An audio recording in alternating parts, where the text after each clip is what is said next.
여러분은 평화라는 말의 뜻을 알고 있나요? 어쩐지 막연하거나 어렵게 느껴지고 또 인류의 평화, 이런 거창한 내용만 떠오르나요? 평화의 의미를 사전에서 찾아보면 첫째, 평온하고 화목하다.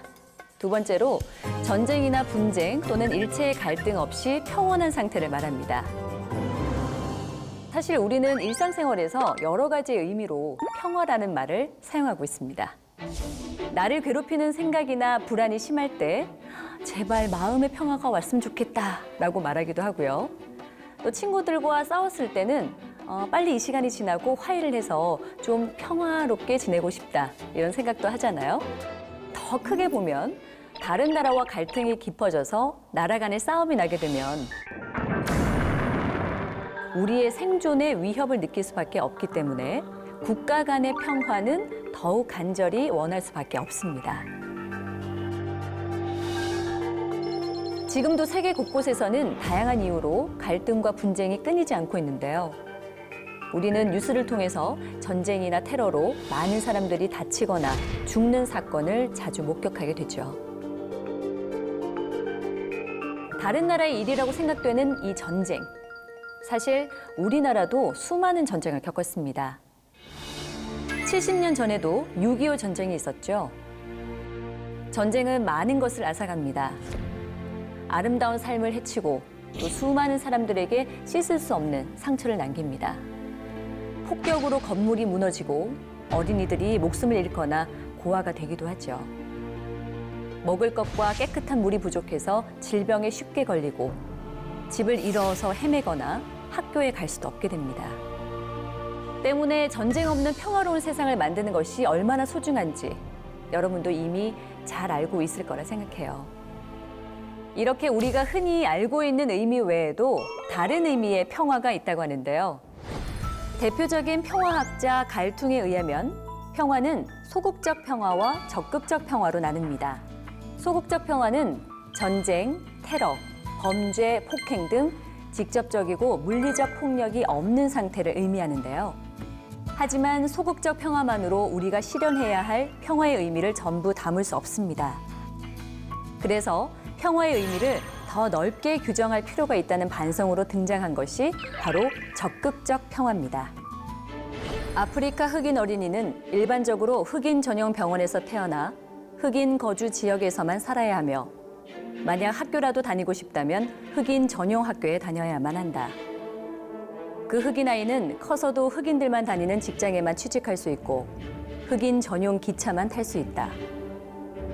밤낮을 불문하고 통행증을 제시하기 위해서 수시로 가던 길을 멈춰야 하며 통행증을 제시하지 못하면 경찰서에 연행된다.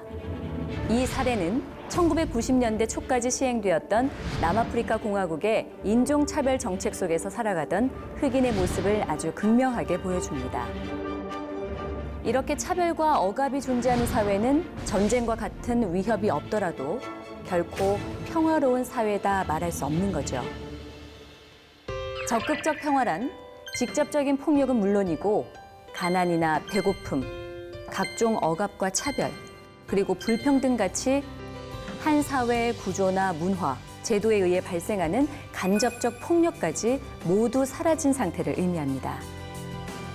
모든 사람이 전쟁과 같은 물리적 폭력의 위협뿐만 아니라 각종 차별과 억압에서 벗어나 자유, 평등, 정의 등의 가치에 따라 사람답게 살아갈 수 있는 상태가 되어야 진정한 의미의 평화라 말할 수 있는 거죠. 여러분에게는 어떻게 보이나요? 우리가 앞에서 말했던 이 소극적 평화의 관점에서 봤을 때는 누군가의 평화롭고 행복한 일상으로 보이는데요. 건물 밖으로 시야를 넓히는 순간 한 남자가 길에 누워서 쪽잠을 자고 있는데요. 자, 이 모습이 진정 평화롭다 말할 수 있을까요? 이런 상황을 해결하려면 어떻게 해야 할까요? 지금 당장 내가 속해 있는 평화롭고 안정된 상태에 만족하는 것이 아니라 나의 시야 바깥에 있을 수도 있는 차별과 또 정의롭지 못한 것들에 대해서 적극적으로 대응해야 합니다. 우리가 모두 서로에 대해 관심을 두고 대화하면서 어려움을 극복하고 또 사회의 잘못된 제도나 구조를 개선해 나가려는 이 노력을 기울인다면 모든 사람들이 자신의 모습과 또 잠재된 능력을 온전히 인정받고 사람답게 살아가는 그야말로 온전히 평화로운 사회를 만들 수 있지 않을까요? 사실 평화는 어떤 평화든 모두 중요합니다. 이 전쟁이 없는 평화도 소중하고 또 우리 개개인 일상의 평화도 너무 소중하죠. 현재 코로나19 사태로 우리는 일상의 평화가 얼마나 소중한지 절실히 깨닫는 계기가 됐습니다. 자, 이렇게 다양한 의미의 평화를 지키기 위해서 지금 이 순간에도 지구상에는 다양한 노력이 펼쳐지고 있는데요. 국가 간, 또 집단 간의 갈등과 분쟁을 평화적으로 해결하기 위해 만들어진 국제기구 유엔의 활동입니다. 1945년 설립된 유엔은 제1, 2차 세계대전으로 많은 사람들이 다치거나 죽고 큰 피해를 입은 것을 계기로 전 세계의 나라들이 함께 만든 국제기구입니다. 각 나라 정부들이 모인 국제기구와는 달리 비정부 기구는 인권이나 환경, 보건, 빈곤 퇴치, 성평등 등 특정 분야에 관심 있는 사람들이 스스로 모여 국경을 넘어 문제를 해결하려고 노력하고 있죠. 국제기구와 국가뿐만 아니라 개인들도 평화를 위해 중요한 역할을 해왔는데요. 우선 여러분들이 잘 아는 간디입니다. 간디는 인도의 민족운동 지도자인데요.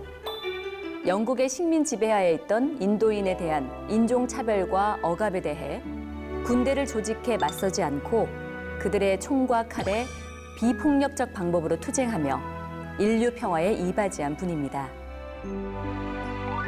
그는 폭력은 더 큰 폭력을 가져온다고 믿었기에 잘못된 것에 저항하더라도 결코 폭력적인 방법을 사용해서는 안 된다고 가르쳤죠. I have a dream. 미국의 마틴 루터킹 목사도 있습니다. 비폭력주의 원칙을 실천하며 흑인 차별을 없애기 위해 힘쓴 공로로 1964년 노벨 평화상을 받았습니다. 앞서서 이야기했던 남아공의 인종차별 사례 기억하시죠? 그 문제를 해결하기 위해 노력한 사람은 남아프리카 공화국 최초의 흑인 대통령이자 흑인 인권 운동가로 유명한 넬슨 만델라인데요. 27년간의 옥중 투쟁으로 세계 인권 운동의 상징이 된 인물로 1993년 노벨 평화상을 받았습니다. 우리나라에도 평화를 대표하는 인물이 있죠. 바로 김대중 전 대통령입니다. 평생을 민주주의와 인권을 위해 노력했고 6.15 남북 공동선언을 이끌어내 한반도의 평화에 기여한 공로로 2000년 한국인 최초이자 유일하게 노벨 평화상을 받으셨답니다. 그리고 17세에 역대 최연소로 노벨 평화상을 수상한 말랄라 유사프자입니다. 파키스탄 출신인 말랄라는 11살 때부터 SNS를 이용해 탈레반 점령 지역의 생활과 여학생 교육에 대한 문제점을 알리려고 노력했죠. Every boy and every girl, we want schools and education. 세계의 모든 아동이 학교에 다닐 수 있게 하자는 운동을 지속해 많은 사람들의 지지를 받고 있습니다.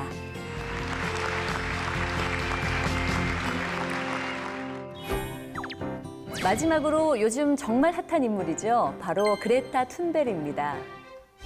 여러분과 또래인 10대의 환경운동가로 기후변화 대책을 요구하는 1인 시위로 전 세계에 엄청난 반향을 불러일으킨 인물이죠.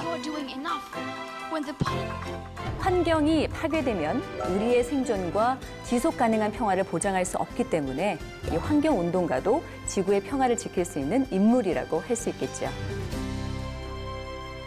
자, 오늘 여러분과 함께 이 평화에 관해서 이야기를 해봤습니다. 평화라는 단어는 자주 들어봤지만 이 단어가 가지고 있는 의미를 생각해 본 건 아마도 오늘이 처음이지 않을까 싶은데요.